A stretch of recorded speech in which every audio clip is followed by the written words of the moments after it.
दर्द यही महसूस हुआ जैसे हमारा घर जल गया हो, हमारा कोई अपना जल गया हो। लगभग कितने लोगों को आपने ये ताड़ी बांट चुकी है? अभी 100 लोगों को बांट चुके हैं और अभी बाकी रह गया है, अभी और बट रहा है। लेकिन इस दर्द को हरने वाला कौन है? हम लोग एक आध लोगों की मदद कर सकते हैं, लेकिन ये मदद लेने का जिम्मेदारी गवर्नमेंट की है, बल्कि गवर्नमेंट भाग रही है। तो हमसे जो भी हो रहा है अपना खून पसीने लगा के हम यहाँ मेहनत कर रहे हैं ताकि लोगों को आसानियां पैदा हो। आपने आसमान देखा था, वहां से धुआं दिखाई दे रहा है। धुआं तो बहुत दूर तक था।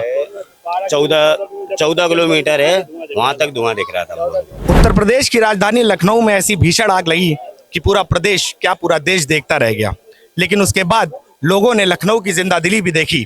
लोग यहाँ पर पहुंचे, जिसके पास जो भी था, कोई खाना लेके आया, कोई पानी लेके आया। इसी सिलसिले में एक टीम हमारे साथ मौजूद है जो लगातार यहाँ पर तहड़ी बंटवा रही है। हमसे बात करने के लिए मौजूद है। क्या नाम है सर आपका? समीर। आपने यूथ ब्रिगेड की टोपी लगाई हुई, आप किसी पद पे हैं? हाँ, हमारे भाई हैं। कौन भाई? प्रदेश सचिव हैं। भाई का नाम बताइए। मोहम्मद आसुल। अच्छा, तो कब से आप लोग यहाँ पर मौजूद हैं? जी हो गए, 2 घंटे हो गए। लगभग कितने लोगों को आपने ये ताड़ी बांट चुकी है? अभी 100 लोगों को बांट चुके हैं और अभी बाकी रह गया है, अभी और बट रहा है। इस आग को लगे लगभग 48 घंटे से ज्यादा हो गए हैं। तो क्या आप लोग आज पहले दिन आए कि इससे पहले? नहीं, आ चुके, बराबर आ बराबर है। कल भी आए थे, आज भी आए और कल भी आएंगे। रोज आएंगे जब तक है। सहयोग होता रहेगा हम लोग। तो आप लोग लगातार आ रहे हैं, आप लोगों को इनकी हालत देख के कैसा महसूस हो रहा है? इंसानियत के नाते आप लोगों को बुरा लग रहा होगा, लेकिन आपको क्या ऐसा लग रहा है कि व्यक्तिगत तौर पे लोग मदद कर रहे हैं, लेकिन सरकारी मदद जो इन लोगों तक पहुंचनी चाहिए, क्या वो दिखती होती हुई दिख रही है? सरकार की बहुत लिमिटेड है, लेकिन व्यक्तिगत पर्सनली लोग बहुत मदद कर रहे हैं। बहुत ज्यादा लोग आ रहे हैं, ये तो अच्छाई है लोगों की। और सरकार भी है अपनी, लोग सिक्योरिटी और कैम्प वैम्प लगाए हुए हैं उधर। तो इनकी हालात जो है, सब कुछ जल गया, सब तबाह हो गया। क्या ये पॉसिबल है कि व्यक्तिगत रूप से इनकी इतनी मदद हो जाएगी, ये फिर से संभल जाएंगे? कि सरकारी मदद जरूरी है? बगैर सरकारी मदद के तो थोड़ी ना हो पाएगा भाई। हम लोग कुछ दिन तक कर सकते हैं, कोई मकान या कोई रिहाइश थोड़ी ना दे सकते हैं। जी, मैं वही जानना चाहता हूँ कि आप एक जिम्मेदार नागरिक हैं, आप लगातार यहाँ पर मदद कर रहे हैं लोगों की, तो आप सरकार से हमारे चैनल के थ्रू क्या अपील करना चाहेंगे? इनको बसाया जाए, बस यही है कि जिस तरीके की ये जिंदगी थी बना के देना चाहिए भाई। कच्चे घर थे, अब पक्के बना कुछ भी दे, कोई अल्टरनेट दे। कहने का मकसद इतनी धूप दिन में होती है यहाँ पे, सूरज आजकल आप देख ही रहे, गर्मी का आलम। तो इस तरीके से सर्वाइवल है इनका कि एक चादर के नीचे, पन्नी के नीचे। थोड़ा बहुत ये है कि ध्यान दे सरकार इसको, इनको कहीं जो है बसाए कि अपना जीवन यापन इनका सही से गुजर जाए। आप लखनऊ के रहने वाले? जी जी जी। कहाँ पे? हम लोग कैंपल रोड से। कैंपल रोड। क्या जिस वक्त आग लगी तो आपने आसमान देखा था, वहां से धुआं दिखाई दे रहा है? धुआं तो बहुत दूर तक था। 14 किलोमीटर है, वहां तक धुआं दिख रहा था। इतनी तेज आग इतनी भीषण थी कि लखनऊ के कोने कोने से धुआं दिख रहा था। तो नुकसान काफी ज्यादा हुआ है और लखनऊ के लोग लगातार ग्राउंड जीरो पर मौजूद है। अपनी तरफ से जो भी मदद हो रही है वो लोगों तक पहुंचा रहे हैं।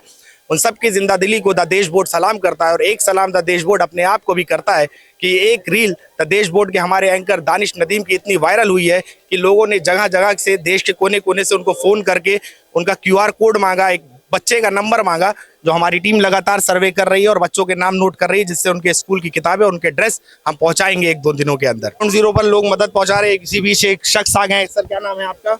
मैं राजेश यादव, बाराबंकी से MLC रहा हूँ। राजेश यादव, पूरा MLC, ये बाराबंकी के रहने वाले हैं और वहां से मदद लेके पहुंचे हैं। और इनके साथ देखिए पैकेट्स कितने ढेर सारे खाना लेके आए हैं। सर कैसी जानकारी हुई आपको कि यहाँ पर आग लगी है? लगभग 48 घंटे से ज्यादा हो गया यहाँ पर जब आग लगी थी।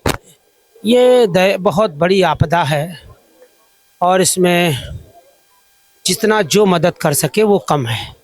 मदद करने की जिनकी कंधों पे जिम्मेदारी है वो जिम्मेदारी से भाग रहे हैं। ये हम सब लोग, तमाम साथी हमारे देखता हूँ मदद के लिए आए हैं, लेकिन ये जिम्मेदारी सरकार की है, लेकिन सरकार फेस नहीं कर पा रही है। इसलिए सामाजिक तौर पे हम सब की जिम्मेदारी है कि ऐसी आपदा में हम सब इनके साथ हैं, इनके दुख को बांटने के लिए आए हैं। लेकिन गवर्नमेंट से हम क्या चाहते हैं? यही तो चाहते हैं कि हमारे संकट के साथ खड़ी हो। सबसे बड़ी बात जो अफवाह है या जो सच्चाई है वो सामने कैसे आएगी? सच्चाई क्या है ये इनकी रूह में जा करके समझना पड़ेगा। लोग कह रहे हैं किसने आग लगाई? क्या घर बचाने वाले ही आग लगाने का ठेका ले रखे? इसकी भी सच्चाई की जांच होनी चाहिए। इसलिए हम लोग आए हैं कि सच भी सामने आना चाहिए। आज हम आ गए, खाना रोज खाना है, आज भी खाना है, कल भी खाना है। हम शाम को आ गए, शायद सुबह हम ना आए। इसकी जिम्मेदारी किसकी है? खाना तो तीनों टाइम खाना है, इसकी भी जवाबदेही तय होनी चाहिए। एक टाइम तो ज्यादा खाना आ सकता है, कल का हफ्ता हम भी ना आए, कोई ना आए, फिर ये भूखे सोए। इसलिए जिम्मेदारी लेने वाले भाग रहे हैं। हम सब लोग इनके दुख में हैं, इनके साथ हैं और सरकार से मांग करते हैं, क्योंकि गवर्नमेंट ही ये कर सकती है कि इनको कहीं ऐसी व्यवस्था दे कि ये अपने भरण पोषण कर सके, अपने जीवन की रूपरेखा तय कर सके। छोटे छोटे बच्चे हैं, नौनिहाल हैं, इनके दुख को सोच करके बहुत दर्द होता है, लेकिन इस दर्द को हरने वाला कौन है? हम लोग एक आध लोगों की मदद कर सकते हैं, लेकिन ये मदद लेने का जिम्मेदारी गवर्नमेंट की है। बल्कि गवर्नमेंट भाग रही है। गवर्नमेंट इस बात पे नहीं बात करना चाहती कि इनके लिए आगे का क्या प्लान है। ये हम लोग अपने आप आए, इसलिए ऐसी दुख की घड़ी में हम सब लोग इनके साथ हैं। और आपकी बातों से मैं इतना समझ गया कि आप समाजवादी पार्टी से ताल्लुक रखते हैं। जी, तो मुझे ये बताइए कि जिस दिन यहाँ पर आग लगी, ब्रजेश पाठक डिप्टी सीएम यहाँ पर आए थे, आपने सरकार के ऊपर सीधा आरोप लगाया, लेकिन वो यहाँ पर मौजूद थे। उन्होंने कहा जो भी सहयोग किया जाएगा सरकार द्वारा वो इनको मिलेगा। तो इस आग के पीछे आप लोगों को ये क्या मैं लगता है? क्या कहूंगा तो राजनीति हो जाएगी। मैं नहीं कह रहा हूँ, इनसे पूछो ना, इनको कल से आज तक क्या मिला, परसों से कुछ नहीं। खाने पे जीवन बिताना है तो वो तो जिम्मेदारी सामाजिक लोग उठा ही रहे।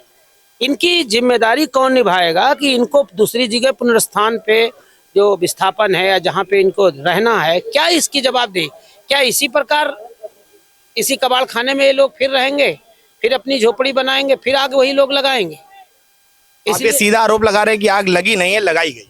ये जांच का विषय है, लेकिन हम नहीं कह रहे हैं। जिनके घर जले हैं वो कह रहे हैं कि आग लगी नहीं है, आग लगाई गई। मैं लगातार आपको बता रहा हूं कि लखनऊ के लोगों ने जो जिंदा दिली दिखाई है वो वक्त और जरूरत के हिसाब से काफी ज्यादा जरूरी थी, इंसानियत के हिसाब से भी काफी ज्यादा जरूरी थी। हमारे साथ एक टीम है जो युवा है, और ऐसा कहा जाता है जिस ओर जवानी चलती है उस ओर जमाना चलता है। क्या नाम है भाई आपका? अजमल खान। अजमल खान हमारे साथ हैं। 48 घंटे से ज्यादा हो गए यहाँ पर आग लगे, अब स्थिति काबू में है। आप लोग आज ही आए हैं या पहले दिन से? नहीं, जिस दिन से आग लगी हुई है उसके दूसरे दिन से सुबह से ही हम लोग लगे हुए हैं। क्या आप लोग मतलब क्या बांट रहे हैं यहाँ पर, क्या मदद पहुंचा रहे हैं? देखिए, हम लोगों से जो कुछ भी हो पा रहा है, हम किसी के भरोसे नहीं, हमसे जो कुछ भी हो पा रहा है हम लोग चाहते हैं, चाहे जैसे भी हो करके। ये यहाँ पे जो भी पब्लिक है जो परेशान हाल है, जो जमीन पे रोड पे पड़े हुए हैं, इतनी चिलचिलाती गर्मी दिन भर पड़ रही है, तो उसमें खाने पीने का इंतजाम जो है सबसे पहले इंसान के लिए ज़रूरी होता है।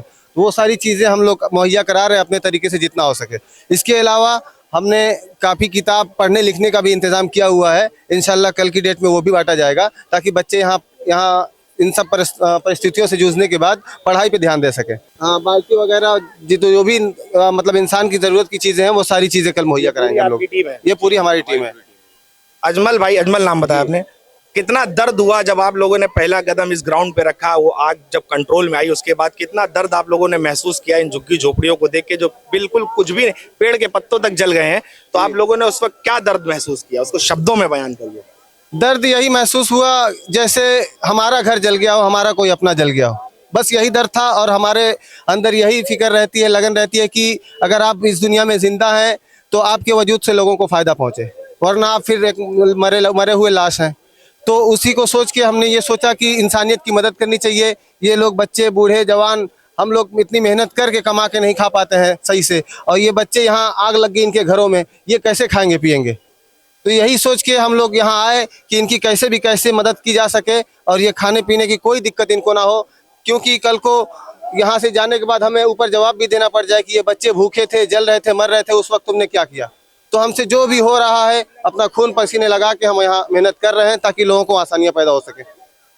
ऐसा ही नहीं, लखनऊ को नवाबों का शहर कहा जाता है। जिंदा दिली अभी यहाँ पे जिंदा है, लोगों में इंसानियत यहाँ पे अभी जिंदा है। लगातार लोग मदद करने के लिए यहाँ पर पहुंच रहे हैं और भारी तादाद में पहुंच रहे हैं। मैं ये कहने में जरा भी गुरेज नहीं करूंगा कि जितने पीड़ित हैं उससे ज्यादा यहाँ पर मदद करने वाले पहुंच रहे हैं।